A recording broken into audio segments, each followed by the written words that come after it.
नमस्कार। आज हम बात करेंगे गीता के 16वें अध्याय के श्लोक क्रमांक 1, 2 एवं 3 के बारे में। दैवी तथा आसुरी स्वभाव। श्री भगवान उवाच अभयम सत्वसंशुद्धिर्ज्ञान योग व्यवस्थितिः दानं दमश्च यज्ञश्च स्वाध्यायस्तप आर्जवम् अहिंसा सत्यम क्रोधस्त्यागः शांतिर्पैशुनम दया भूतेशलोलुप्त्वं मार्दवम् ह्रीरचापलम् तेजः क्षमा धृतिः शौचमद्रोहो नातिमानिता भवन्ति संपदम दैवीमभिजातस्य भारत। भगवान ने कहा, हे भरतपुत्र, निर्भयता, आत्मशुद्धि, आध्यात्मिक ज्ञान का अनुशीलन, दान, आत्मसंयम, यज्ञ परायणता, वेदाध्ययन, तपस्या, सरलता, अहिंसा, सत्यता, क्रोध विहीनता, त्याग, शांति, छिद्रान्वेषण में अरुचि, समस्त जीवों पर करुणा, लोभ विहीनता, भद्रता, लज्जा, संकल्प, तेज, क्षमा, धैर्य, पवित्रता, ईर्ष्या तथा सम्मान की अभिलाषा से मुक्ति, ये सारे दिव्य गुण हैं जो दैवी प्रकृति से संपन्न देवतुल्य पुरुषों में पाए जाते हैं। तात्पर्य: 15वें अध्याय के प्रारंभ में इस भौतिक जगत रूपी अश्वत्थ वृक्ष की व्याख्या की गई है। उससे निकलने वाली अतिरिक्त जड़ों की तुलना जीवों के शुभ तथा अशुभ कर्मों से की गई थी। 9वें अध्याय में भी देवों तथा असुरों का वर्णन हुआ है। अब वैदिक अनुष्ठानों के अनुसार सतोगुण में किए गए सारे कार्य मुक्ति पथ में प्रगति करने के लिए शुभ माने जाते हैं और ऐसे कार्यों को दैवी प्रकृति कहा जाता है। जो लोग इस दैवी प्रकृति में स्थित होते हैं वे मुक्ति के पथ पर अग्रसर होते हैं। इसके विपरीत उन लोगों के लिए जो रजो तथा तमो गुण में रहकर कार्य करते हैं, मुक्ति की कोई संभावना नहीं रहती। उन्हें या तो मनुष्य की तरह इसी भौतिक जगत में रहना होता है या फिर वे पशु योनि में या इससे भी निम्न योनियों में अवतरित होते हैं। इस 16वें अध्याय में भगवान दैवी प्रकृति तथा उसके गुणों एवं आसुरी प्रकृति तथा उसके गुणों का समान रूप से वर्णन करते हैं। वे इन गुणों के लाभों तथा हानियों का भी वर्णन करते हैं। दिव्य गुणों या दैवी प्रवृत्तियों से युक्त उत्पन्न व्यक्ति के प्रसंग में प्रयुक्त अभिजातस्य शब्द बहुत सार गर्भित है। दैवी परिवेश में संतान उत्पन्न करने को वैदिक शास्त्रों में गर्भाधान संस्कार कहा गया है। यदि माता पिता चाहते हैं कि दिव्य गुणों से युक्त संतान उत्पन्न हो तो उन्हें सामाजिक जीवन में मनुष्यों के बताए गए 10 नियमों का पालन करना चाहिए। भगवत गीता में हम पहले ही पढ़ चुके हैं कि अच्छी संतान उत्पन्न करने के निमित्त मैथुन जीवन साक्षात कृष्ण है। मैथुन जीवन गर्हित नहीं है यदि इसका कृष्ण भावनामृत में प्रयोग किया जाए। जो लोग कृष्ण भावनामृत में हैं, कम से कम उन्हें तो कुत्ते बिल्लियों की तरह संतानें उत्पन्न नहीं करनी चाहिए। उन्हें ऐसी संतानें उत्पन्न करनी चाहिए जो जन्म लेने के पश्चात कृष्ण भावना भावित हो सकें। कृष्ण भावनामृत में तल्लीन माता पिता से उत्पन्न संतानों को इतना लाभ तो मिलना ही चाहिए।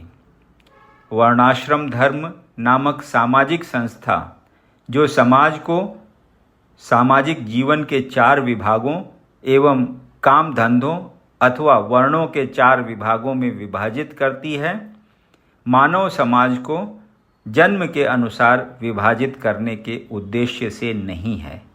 ऐसा विभाजन शैक्षिक योग्यताओं के आधार पर किया जाता है। ये विभाजन समाज में शांति तथा संपन्नता बनाए रखने के लिए हैं। यहाँ पर जिन गुणों का उल्लेख हुआ है उन्हें दिव्य कहा गया है और वे आध्यात्मिक ज्ञान में प्रगति करने वाले व्यक्तियों के निमित्त हैं, जिससे वे भौतिक जगत से मुक्त हो सकें। वर्णाश्रम संस्था में सन्यासी को समस्त सामाजिक वर्णों तथा आश्रमों में प्रधान या गुरु माना जाता है। ब्राह्मण को समाज के 3 वर्णों क्षत्रियों, वैश्यों तथा शूद्रों का गुरु माना जाता है, लेकिन सन्यासी इस संस्था के शीर्ष पर होता है और ब्राह्मणों का भी गुरु माना जाता है। सन्यासी की पहली योग्यता निर्भयता होनी चाहिए। चूँकि सन्यासी को किसी सहायक के बिना एकाकी रहना होता है, अतएव भगवान की कृपा ही उसका एकमात्र आश्रय होता है। जो यह सोचता है कि सारे संबंध तोड़ लेने के बाद मेरी रक्षा कौन करेगा, तो उसे सन्यास आश्रम स्वीकार नहीं करना चाहिए। उसे यह पूर्ण विश्वास होना चाहिए कि कृष्ण या अंतर्यामी स्वरूप परमात्मा सदैव अंतर में रहते हैं। वे सब कुछ देखते रहते हैं और जानते हैं कि कोई क्या करना चाहता है। इस तरह मनुष्य को दृढ़ विश्वास होना चाहिए कि परमात्मा स्वरूप कृष्ण शरणागत व्यक्ति की रक्षा करेंगे। उसे सोचना चाहिए, मैं कभी अकेला नहीं हूँ, भले ही मैं गहनतम जंगल में क्यों न रहूं। मेरा साथ कृष्ण देंगे और सब तरह से मेरी रक्षा करेंगे। ऐसा विश्वास अभयम या निर्भयता कहलाता है। संन्यास आश्रम में व्यक्ति की ऐसी मनोदशा आवश्यक है। तब उसे अपने अस्तित्व को शुद्ध करना होता है। संन्यास आश्रम में पालन किए जाने के लिए अनेक विधि विधान हैं। इनमें सबसे महत्वपूर्ण यह है कि सन्यासी को किसी स्त्री के साथ घनिष्ठ संबंध नहीं रखना चाहिए। उसे एकांत स्थान में स्त्री से बातें करने तक की मनाही है। भगवान चैतन्य आदर्श सन्यासी थे और जब वे पुरी में रह रहे थे तो उनकी भक्तिनों को उनके पास नमस्कार करने तक के लिए नहीं आने दिया जाता था। उन्हें दूर से ही प्रणाम करने के लिए आदेश था। यह स्त्री जाति के प्रति घृणा भाव का चिन्ह नहीं था, अपितु सन्यासी पर लगाया गया प्रतिबंध था कि उसे स्त्रियों से निकट संपर्क नहीं रखना चाहिए। मनुष्य को अपने अस्तित्व को शुद्ध बनाने के लिए जीवन की विशेष परिस्थिति में विधि विधानों का पालन करना होता है। सन्यासी के लिए स्त्रियों के साथ घनिष्ठ संबंध तथा इंद्रिय तृप्ति के लिए धन संग्रह वर्जित है।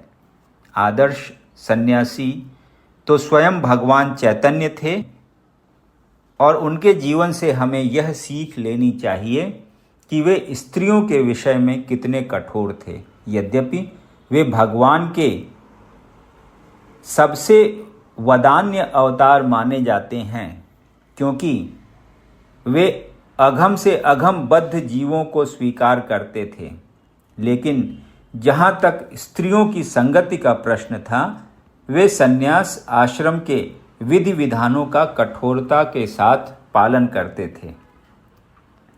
उनका एक निजी पार्षद छोटा हरिदास अन्य पार्षदों के सहित उनके साथ निरंतर रहा, लेकिन किसी कारणवश उसने एक तरुणी को कामुक दृष्टि से देखा।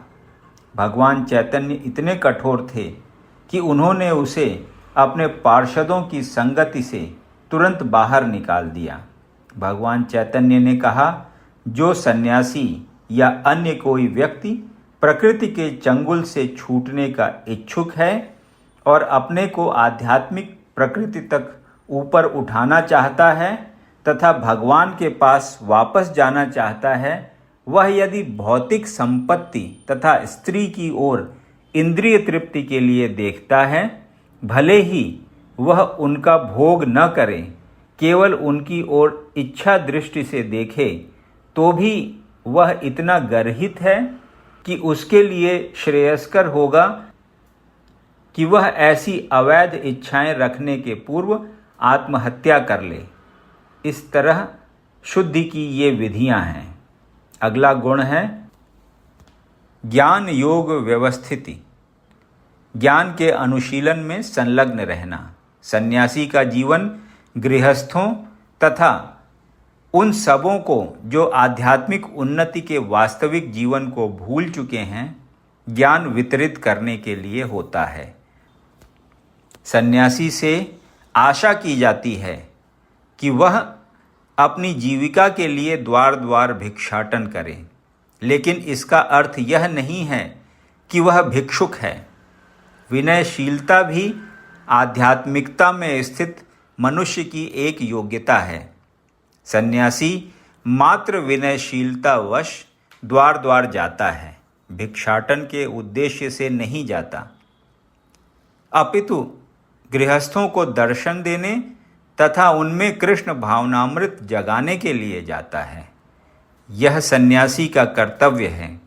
यदि यह वास्तव में उन्नत है और उसे गुरु का आदेश प्राप्त है, तो उसे तर्क तथा ज्ञान द्वारा कृष्ण भावनामृत का उपदेश करना चाहिए, और यदि वह इतना उन्नत नहीं है तो उसे संन्यास आश्रम ग्रहण नहीं करना चाहिए। लेकिन यदि किसी ने पर्याप्त ज्ञान के बिना ही संन्यास आश्रम स्वीकार कर लिया है, तो उसे ज्ञान अनुशीलन के लिए प्रामाणिक गुरु से श्रवण में रत होना चाहिए। सन्यासी को निर्भीक होना चाहिए। उसे सत्व संशुद्धि तथा ज्ञान योग में स्थित होना चाहिए। अगला गुण दान है। दान गृहस्थों के लिए है। गृहस्थों को चाहिए कि वे निष्कपटता से जीवन यापन करना सीखें तथा कमाई का 50% विश्व भर में कृष्ण भावनामृत के प्रचार में खर्च करें। इस प्रकार से गृहस्थ को चाहिए कि ऐसे कार्य में लगे संस्थान समितियों को दान दें। दान योग्य पात्र को दिया जाना चाहिए, जैसा आगे वर्णन किया जाएगा। दान भी कई तरह का होता है, यथा सतोगुण, रजोगुण तथा तमोगुण में दिया गया दान। सतोगुण में दिए जाने वाले दान की संस्तुति शास्त्रों ने की है, लेकिन रजो तथा तमोगुण में दिए गए दान की संस्तुति नहीं है, क्योंकि यह धन का अपव्यय मात्र है। संसार भर में कृष्ण भावनामृत के प्रसार हेतु ही दान दिया जाना चाहिए। ऐसा दान सतोगुणी होता है। जहाँ तक दम का प्रश्न है, यह धार्मिक समाज के अन्य आश्रमों के लिए ही नहीं है, अपितु गृहस्थ के लिए विशेष रूप से है। यद्यपि उसकी पत्नी होती है, लेकिन उसे चाहिए कि व्यर्थ ही अपनी इंद्रियों को विषय भोग की ओर न मोड़े। गृहस्थों पर भी मैथुन जीवन के लिए प्रतिबंध है तथा इसका उपयोग केवल संतानोत्पत्ति के लिए किया जाना चाहिए। यदि वह संतान नहीं चाहता तो उसे अपनी पत्नी के साथ विषय भोग में लिप्त नहीं होना चाहिए। आधुनिक समाज मैथुन जीवन का भोग करने के लिए निरोध विधियों का या अन्य घृणित विधियों का उपयोग करता है, जिससे संतान का उत्तरदायित्व न उठाना पड़े। यह दिव्य गुण नहीं, अपितु आसुरी गुण है। यदि कोई व्यक्ति, चाहे वह गृहस्थ ही क्यों न हो, आध्यात्मिक जीवन में प्रगति करना चाहता है तो उसे अपने मैथुन जीवन पर संयम रखना होगा और उसे ऐसी संतान नहीं उत्पन्न करनी चाहिए जो कृष्ण की सेवा में काम ना आए। यदि वह ऐसी संतान उत्पन्न करता है जो कृष्ण भावना भावित हो सके तो वह सैकड़ों संतानें उत्पन्न कर सकता है, लेकिन ऐसी क्षमता के बिना किसी को इंद्रिय सुख के लिए काम भोग में लिप्त नहीं रहना चाहिए। गृहस्थों को यज्ञ भी करना चाहिए क्योंकि यज्ञ के लिए पर्याप्त धन चाहिए। ब्रह्मचर्य, वानप्रस्थ तथा संन्यास आश्रम वालों के पास धन नहीं होता, वे तो भिक्षाटन करके जीवित रहते हैं। अतएव विभिन्न प्रकार के यज्ञ गृहस्थों के दायित्व हैं। उन्हें चाहिए कि वैदिक साहित्य द्वारा आदिष्ट अग्निहोत्र यज्ञ करें, लेकिन आजकल ऐसे यज्ञ अत्यंत खर्चीले हैं और हर किसी गृहस्थ के लिए इन्हें संपन्न कर पाना कठिन है। इस युग के लिए संस्तुत सर्वश्रेष्ठ यज्ञ है संकीर्तन यज्ञ। यह संकीर्तन यज्ञ हरे कृष्ण कृष्ण कृष्ण हरे हरे, हरे राम राम राम हरे हरे का जप सर्वोत्तम और सबसे कम खर्च वाला यज्ञ है और प्रत्येक व्यक्ति इसे करके लाभ उठा सकता है। अतएव दान, इंद्रिय संयम तथा यज्ञ करना ये तीनों गृहस्थ के लिए हैं। स्वाध्याय या वेदाध्ययन ब्रह्मचर्य आश्रम या विद्यार्थी जीवन के लिए है। ब्रह्मचारियों का स्त्रियों से किसी प्रकार का संबंध नहीं होना चाहिए। उन्हें ब्रह्मचर्य जीवन बिताना चाहिए और आध्यात्मिक ज्ञान के अनुशीलन हेतु अपना मन वेदों के अध्ययन में लगाना चाहिए। यही स्वाध्याय है। तपस या तपस्या वानप्रस्थों के लिए है। मनुष्य को जीवन भर गृहस्थ ही नहीं बने रहना चाहिए। उसे स्मरण रखना होगा कि जीवन के 4 विभाग हैं: ब्रह्मचर्य, गृहस्थ, वानप्रस्थ तथा संन्यास। अतएव गृहस्थ रहने के बाद उसे विरक्त हो जाना चाहिए। यदि कोई 100 वर्ष जीवित रहता है तो उसे 25 वर्ष तक ब्रह्मचर्य, 25 वर्ष तक गृहस्थ, 25 वर्ष तक वानप्रस्थ तथा 25 वर्ष तक संन्यास का जीवन बिताना चाहिए। ये वैदिक धार्मिक अनुशासन के नियम हैं। गृहस्थ जीवन से विरक्त होने पर मनुष्य को शरीर, मन तथा वाणी का संयम बरतना चाहिए। यही तपस्या है। समग्र वर्णाश्रम धर्म समाज ही तपस्या के निमित्त है। तपस्या के बिना किसी को मुक्ति नहीं मिल सकती। इस सिद्धांत की संस्तुति न तो वैदिक साहित्य में की गई है, न भगवत गीता में कि जीवन में तपस्या की आवश्यकता नहीं है और कोई कल्पनात्मक चिंतन करता रहे तो सब कुछ ठीक हो जाएगा। ऐसे सिद्धांत तो उन दिखावटी अध्यात्मवादियों द्वारा बनाए जाते हैं जो अधिक से अधिक अनुयायी बनाना चाहते हैं। यदि प्रतिबंध हो, विधि विधान हो तो लोग इस प्रकार आकर्षित न हों। अतएव जो लोग धर्म के नाम पर अनुयायी चाहते हैं वे केवल दिखावा करते हैं। वे अपने विद्यार्थियों के जीवनों पर कोई प्रतिबंध नहीं लगाते और न ही अपने जीवन पर। लेकिन वेदों में ऐसी विधि को स्वीकृति प्रदान नहीं की गई है।